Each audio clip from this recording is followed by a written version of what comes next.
Pinagutos na ni Pangulong Bongbong Marcos na gawing 4 na araw na lamang ang pasok sa ilang tanggapan ng gobyerno simula po sa Lunes. Yan ay para makatipid sa nagbabadyang epekto ng sigalot sa Middle East. Natong Frontline Report.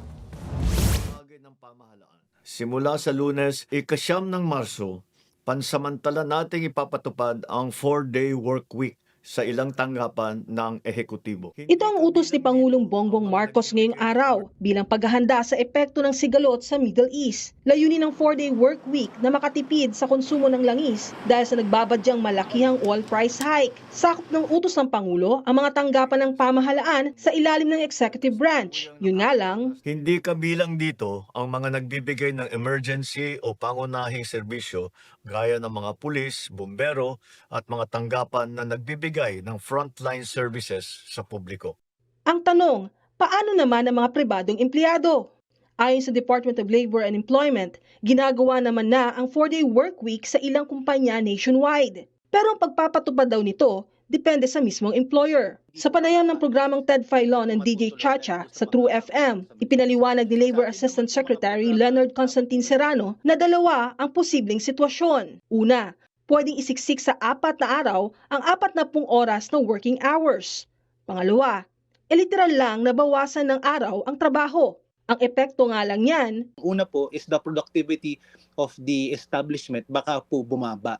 Kasi nga po, isang araw po na mawawala ng trabaho sa kumpanya, mga manggagawa, bababa po ang output. At the second, yung isa naman po sa kabilang banda, makikita rin po natin na maaari pong bumaba naman ang sweldo ng mga manggagawa, especially dun sa mga daily paid workers kung mababawasan po ng isang araw. si Senator Win Gatchalian naman, pabor na gawing 4-day work week ang mga empleyado. Pero sana raw ay pumirmi muna sa bahay ang mga manggagawa sa mga araw na walang trabaho. Make sure that the people don't go to the mall or go outside when they if we implement 4-day work week. But then the tendency of people is they stay at home and they just work at home. So that will also reduce mobility outside of our homes. Nagpahayag din ng suporta si Pampanga 1st District Congressman Carmelo Lazatin Jr. Ano namang say ng mga kapatid nating empleyado? For me, okay lang sa akin yung 4 days work. Kasi, may 3 days na, na weekend. So, mas maraming time to family time, ganun. And yung personal time ko din meron. Less hassle.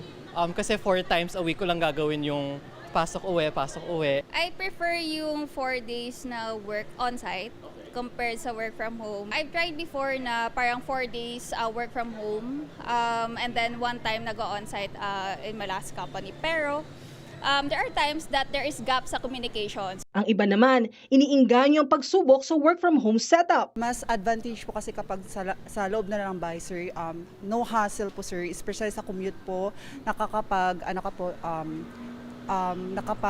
less ka po ng pamasahe, and then siyempre makapagpahinga ka rin po ng mas maaga. For me, work from home kasi unang-una makakatipid sa pamasahe.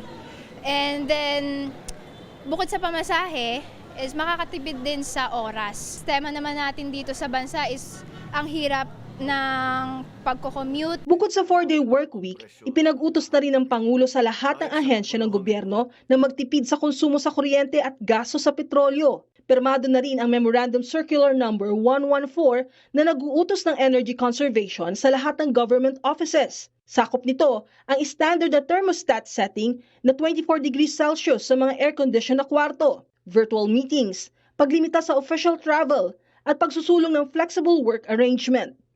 Nagbabalita mula sa Frontline, Maluy Echevarria, News 5. Mga kapatid, Mean Los Baños po, huwag magpahuli sa mga balita at impormasyong dapat ninyong malaman. Para sa mas malawak na balitaan at diskusyon, mag-follow at mag-subscribe na sa social media pages ng News 5.